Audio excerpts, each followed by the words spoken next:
Hey, Greg here, founder of www.wrestling-divas.webs.com, your source for highlighting the most beautiful and deadly entertainers in professional wrestling. My next special guest has perhaps the most diverse background of any other person I've had on the show. She is a professional competitive video game player and martial artist. Being no stranger to competition or athleticism, it was only natural that she was cast for the WoW Women of Wrestling series and its relaunch, and is now a professional wrestler. So I'd like to welcome my next special guest. She is a triple threat. She can kick your ass 3 different ways. Tatevik, a.k.a. the goddess of Call of Duty. Hi, Tatevik. How are you? Hi, Greg. I'm good. How are you?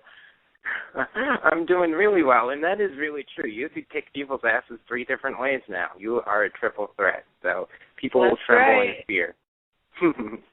Yeah. Well, I have to talk about what you're recently up to, and that is the WoW Women of Wrestling series that's been relaunched by David McLean and Jeannie Buss, and Selena Majors and Leilina Kai are both trainers for the show. You were cast. You beat out a lot of girls that submitted to hopefully be a part of the show. How did this opportunity come about, and how did you react to an opportunity like this?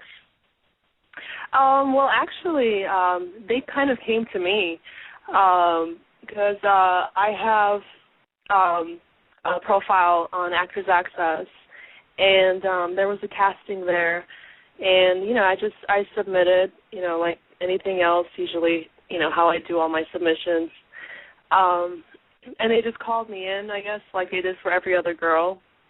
I went in like a casting. I didn't really expect anything. I wasn't sure if I was going to be in it or not, but when I went to the casting, they were really excited, and I was really nervous that day. And it's weird because usually I don't get nervous for castings or any kind of auditions that I do, but for some reason I was really nervous that day. And, I went into that room, and it was Jeannie Buss, David McLean, and actually Jade was one of the people there, one of the casting directors, and everything went well. They said they were going to give a call back. I didn't hear anything for months. I think it was about a year or so. A year passed by, and I got like an email from David, and he sent it out to all the girls who he was interested in having back for the show. And I'm like, I looked at the old WoW tapes, and I mean, it looked really good. It looked really fun. The girls were really, they look really athletic, and but I wasn't sure if that's what I wanted to do. So I was this close, I'm telling you, this close to not going in at all on that first day. And the night before, I was at a friend's house, and his mom is kind of like, she's not like a psychic or anything, but she reads like Turkish and Armenian like coffee cups.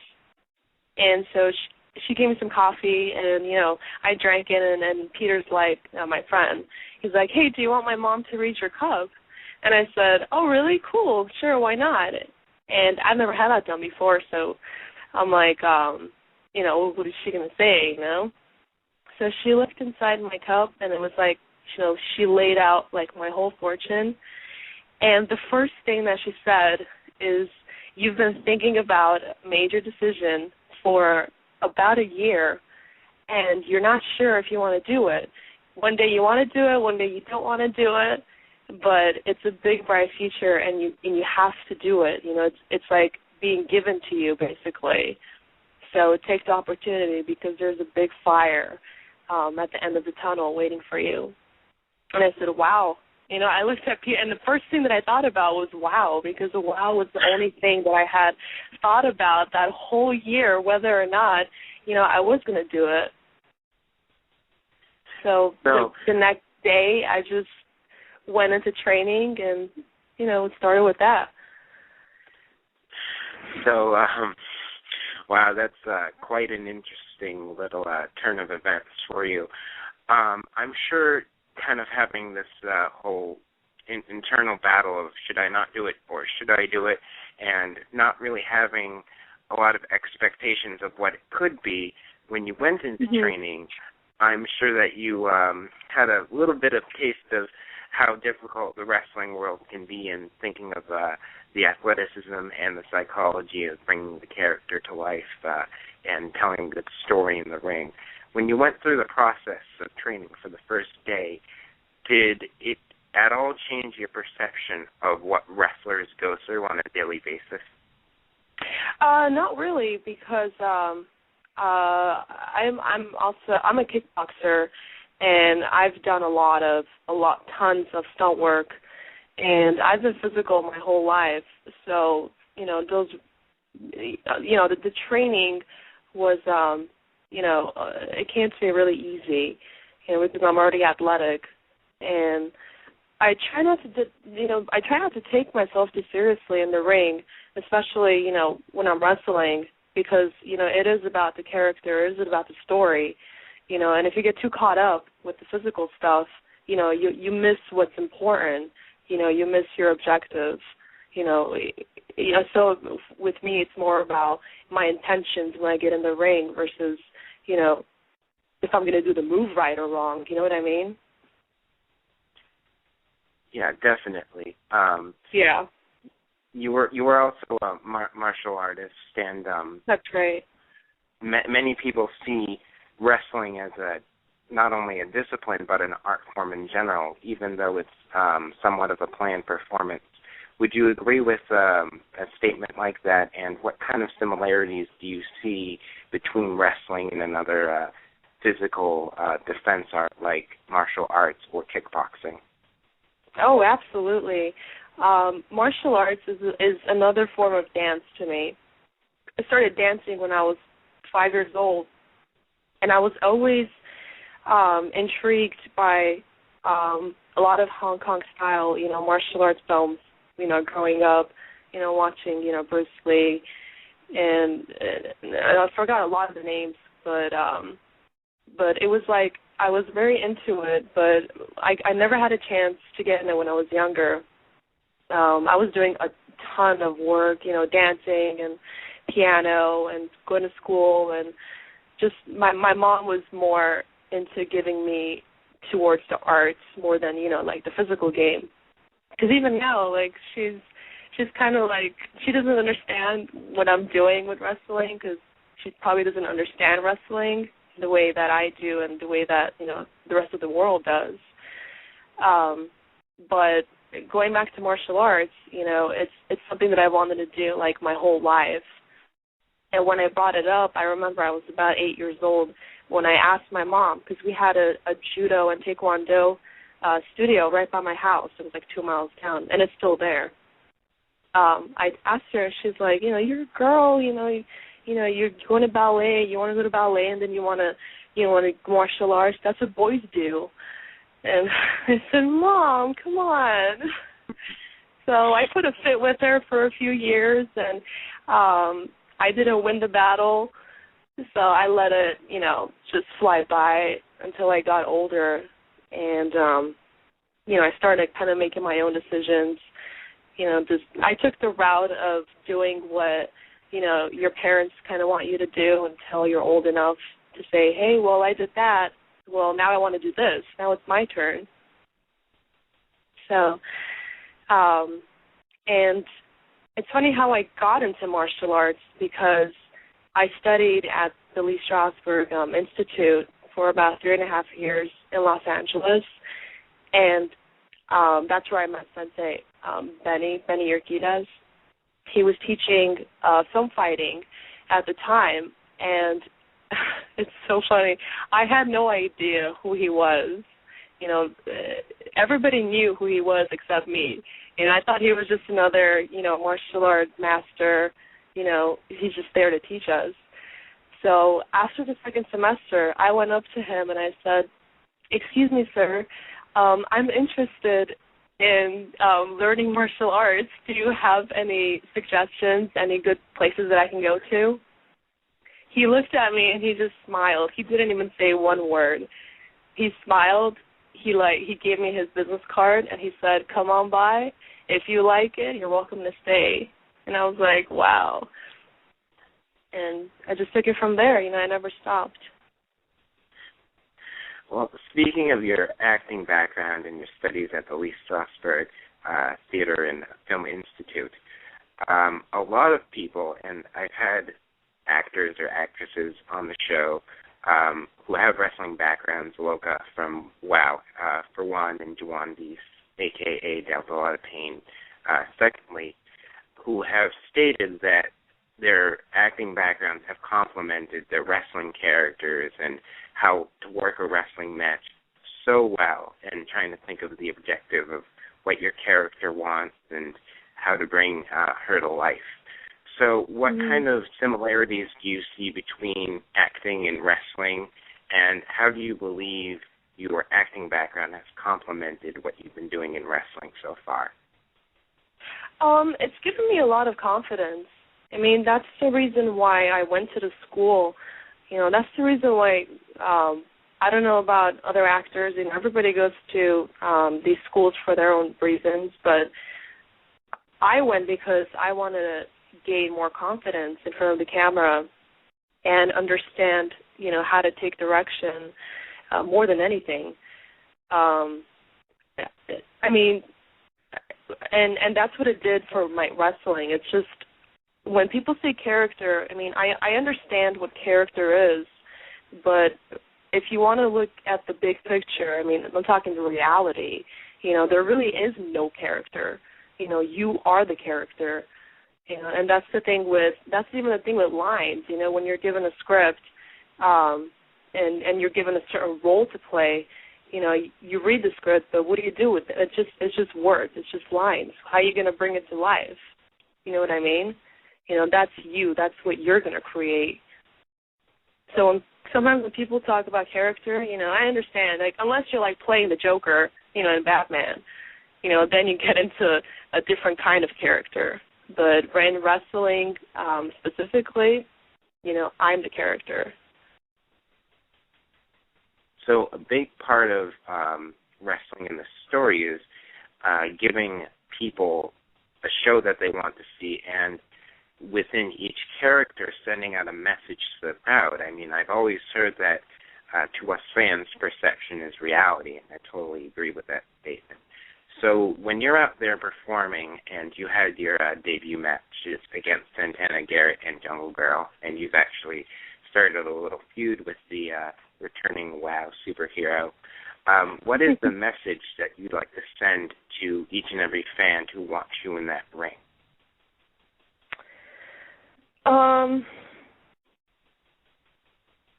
Honestly, the message is,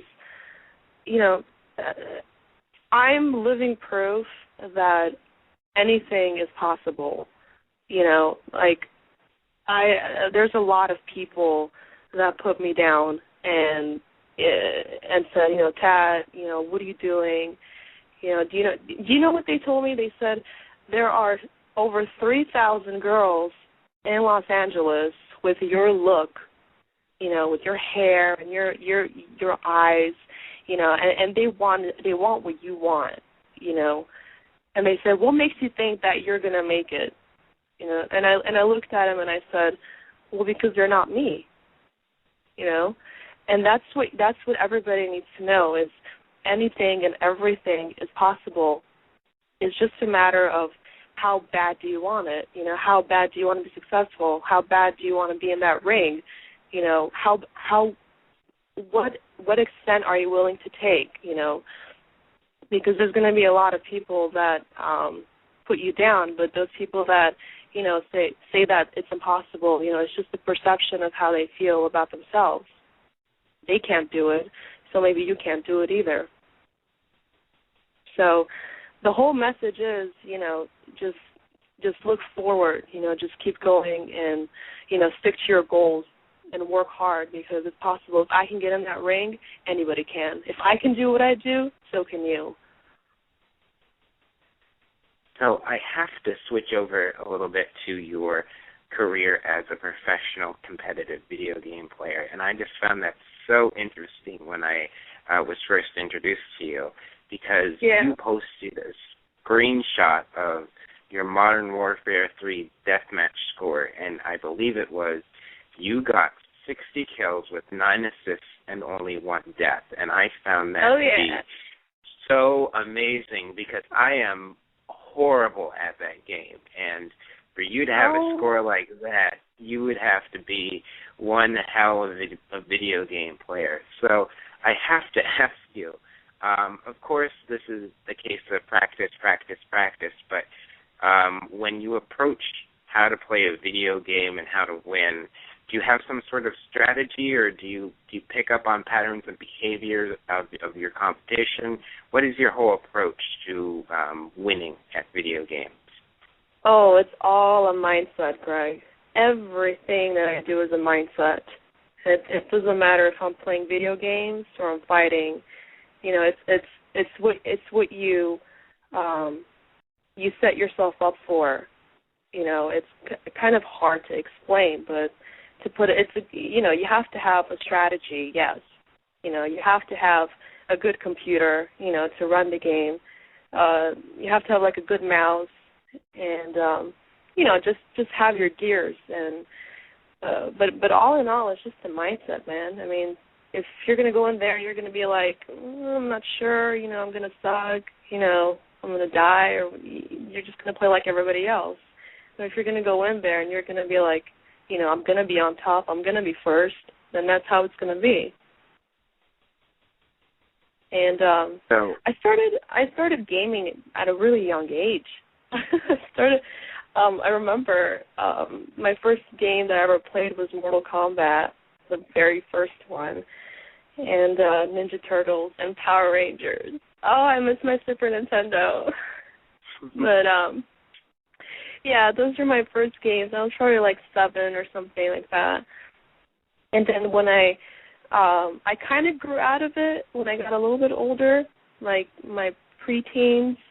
And then when I was like 16, I got back into it. And I started playing, that's when I started playing FPS, first-person shooter games on the PC. And there was a game, it was called Global Operations.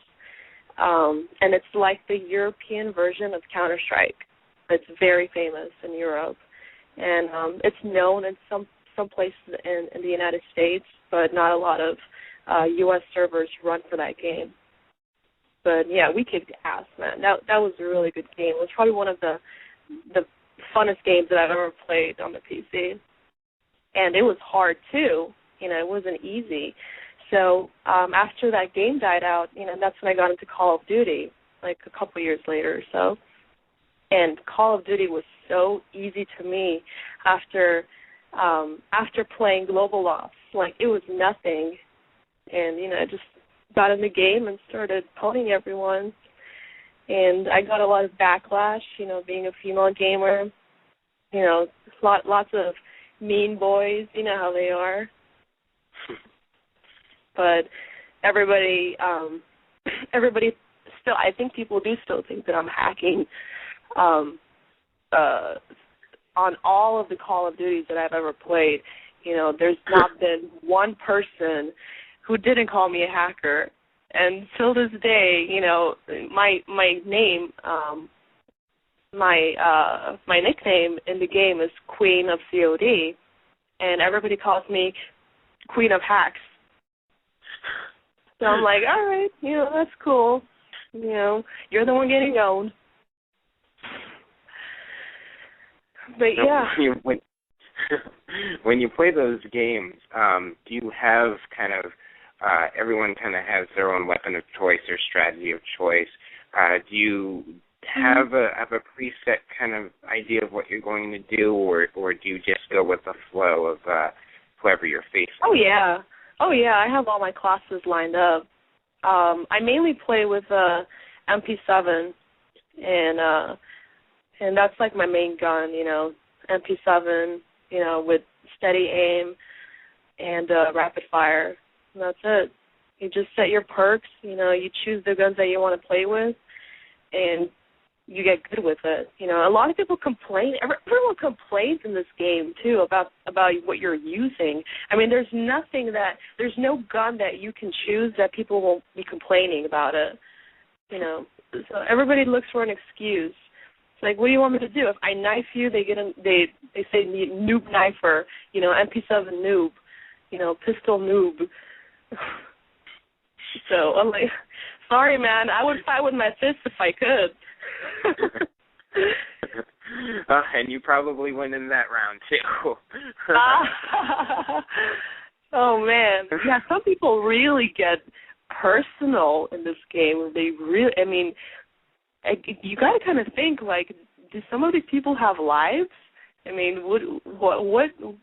I mean, what did I do? You know, to deserve what you're telling me? They can get really mean. And there's kids who play this, you know, like young teenagers, and, you know, I would not recommend it. I mean, it's rated M for mature for a reason. Sadly, some of these adults need to be mature before playing this. Yeah. But yeah. So you are always up to a lot, whether it be martial arts or video gaming or the new WoW endeavor that you are currently pursuing. When faced with any opportunity like this that obviously you're passionate about, what does it mean to you? Like, furthermore, if it were to end tomorrow and you had to walk away for it for some reason, how would you look back at it and say, hey, I gave it my all, and what would you want to be remembered for? Oh, I would just look back and smile. You know, every day I have fun doing what I do, and I never, ever take myself seriously, and you can't, because, you know, you got to be having fun. You know, they say, you know, they talk about that light at the end of the tunnel, you know, but at the same time, you got to enjoy your journey. You have to enjoy how you get there.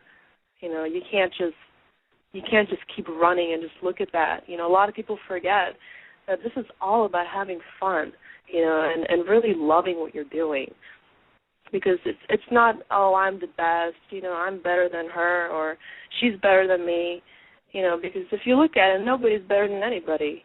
You know, I don't think I'm the best.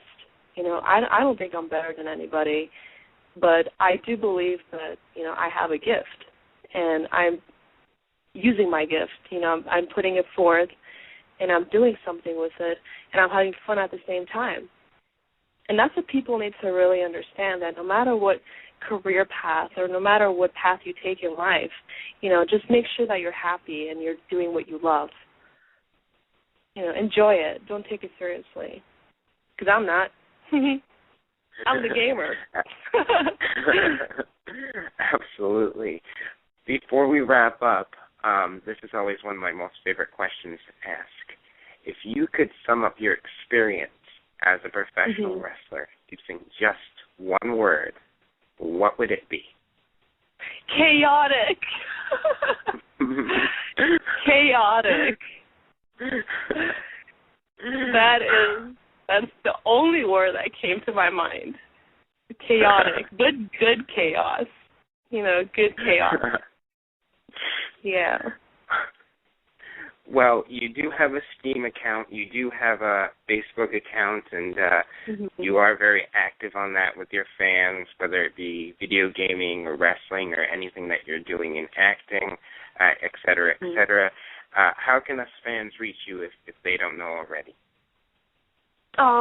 They can probably just go to my Facebook page, www.facebook.com/WowTatevik, or you can just, you know, simply just Google Tatevik the Gamer, and, you know, all the information will be there. Well, fantastic. Thank you so much for your time, Tatevik. And I really have to say that you have probably the most diverse background of any of my past special guests. So it was really interesting to hear many different adventures and many different perspectives. And I do wish you the best of luck with everything, and I love your positive attitude, so I'm sure you'll reach new heights. And I just want to congratulate you on everything that you've been doing. Oh, thank you, Greg. I appreciate it. Thanks to everyone else for tuning in. Be sure to check out www.wrestling-divas.webs.com for more updates and content, and be sure to check out Wrestling Divas on Twitter, again with a Z at the end, for all the latest teasers. Thanks so much. All right. Bye-bye.